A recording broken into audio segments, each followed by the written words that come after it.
ہمارے چینل کو سبسکرائب کریں اور بیل آئیکن کو پریس کر دیں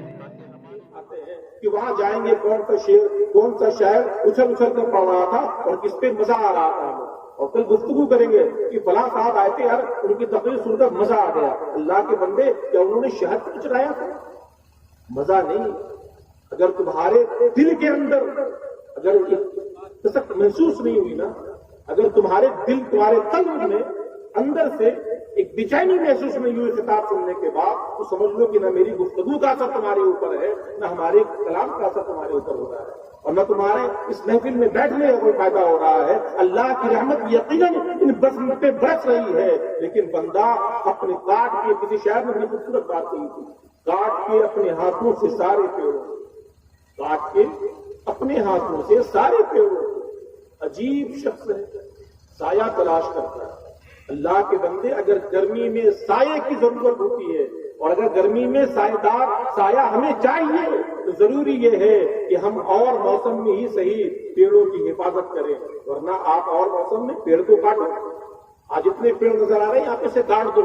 اور گرمی میں جب گرمی کا موسم آئے اس راہ سے گزرو تو کہتے گیا کہ کہیں سایہ نظر نہیں آتا، تو لوگ کہیں گے کہ اللہ کے بندے، جاڑے کے موسم میں جب کلہاڑی چلا رہا تھا پیڑ کے اوپر، اس وقت تیری عقل میں یہ بات نہیں آئی تھی کہ اس کے بعد گرمی بھی آئے گی، اور جب گرمی کی دھوپ آئے گی اور تیرا گزر اس راہ سے ہوگا تو تیرے اوپر بھی ایک سائے کے لیے کسی پیڑ کی ضرورت ہوگی، کسی چھت کی ضرورت ہوگی، اور اگر آج تم نے اسے کاٹ دیا تو کل خود بے موت مارا جائے گا۔ اس لیے درسگاہ میں بیٹھو، یہ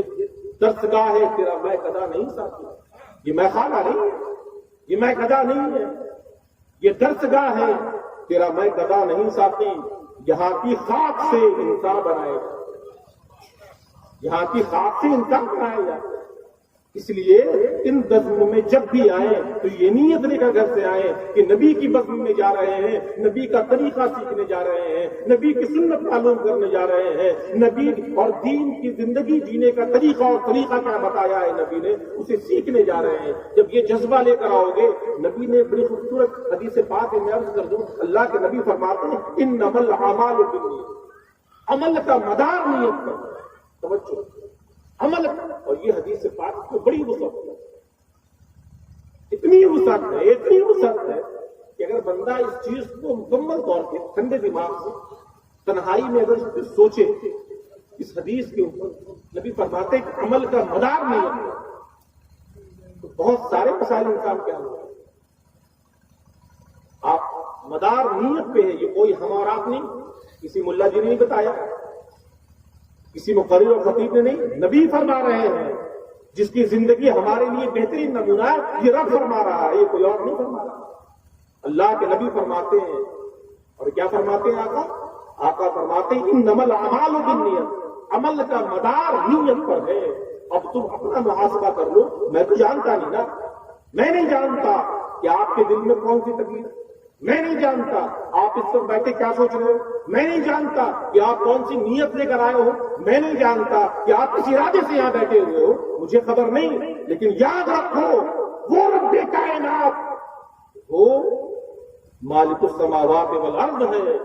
وہ ہر ایک چیز کی خبر رکھتا ہے، وہ ہمارے دلوں کی خبر بھی رکھتا ہے، اسے یہ علم ہے، ہمیں اس بات کا علم نہ ہو لیکن اسے اس بات کا علم ہے کہ میرا فلاں بندہ اس نیت کے ساتھ میرے محبوب کی محفل میں بیٹھا ہے۔ اور نبی فرماتے کہ عمل کا مدار نیت پر ہے۔ اگر تم بہتر نیت لے کر اس بزم مصطفیٰ میں آئے ہو تو خدا کی قسم دعا کے محفل کا اختتام ہوگا اور اللہ تمہاری مراد کو دامن مراد میں پور کرے گا،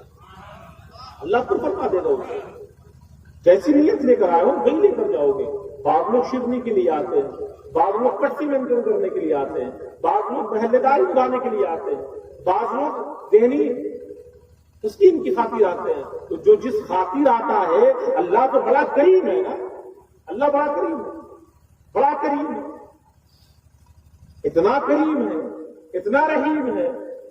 کہ کیا کہنا۔ ارے وہ تو ہم تو اس کی توحید کا اقرار کرنے والے لوگ ہیں، لیکن اس کا کرم،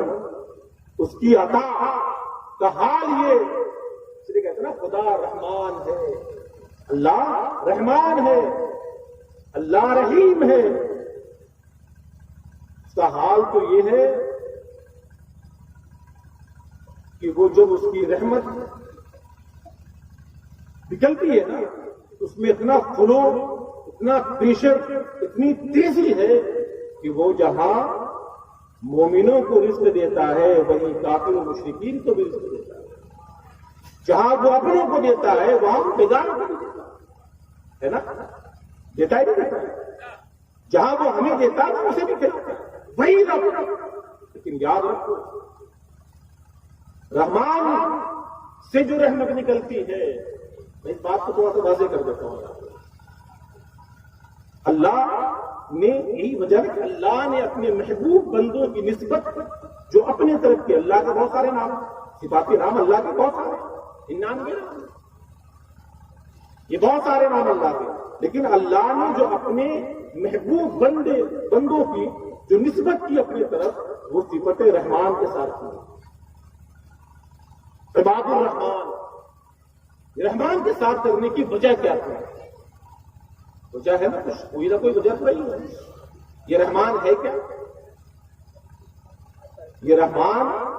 اور رحیم دونوں کا معنی ایک ہے لگتے، رحمان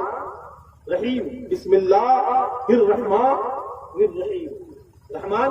رحیم دونوں کا معنی ایک ہے،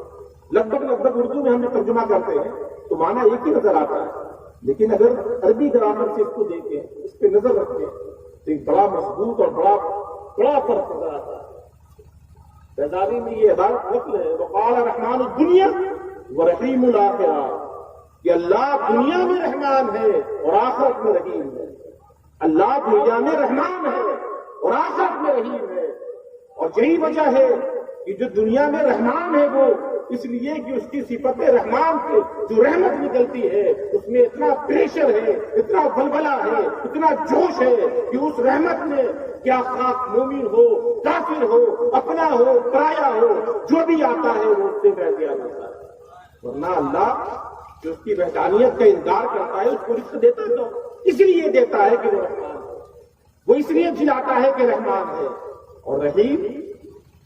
اس میں پریشر نہیں ہے، اس سے جو رحمت، صفت رحیم سے جو رحمت نکلتی ہے نا اس میں ایک ٹھہراؤ ہے، اس میں ایک ٹھہراؤ ہے، اور اس سے فائدہ، اس کی رحمت سے فائدہ وہی اٹھائے گا حشر میں جس نے دنیا میں اللہ کی وحدانیت کا اقرار کیا ہو، دنیا میں جس نے اس کو واحد کہا ہو، دنیا میں جس نے اس کی شہادت دی ہو، دنیا کے اندر جس نے اس کے فرمان کے مطابق زندگی گزاری ہے، وہی بندہ حشر میں اس کی صفت رحیم سے جو رحمت نکلے گی اس رحمت سے پہ دیا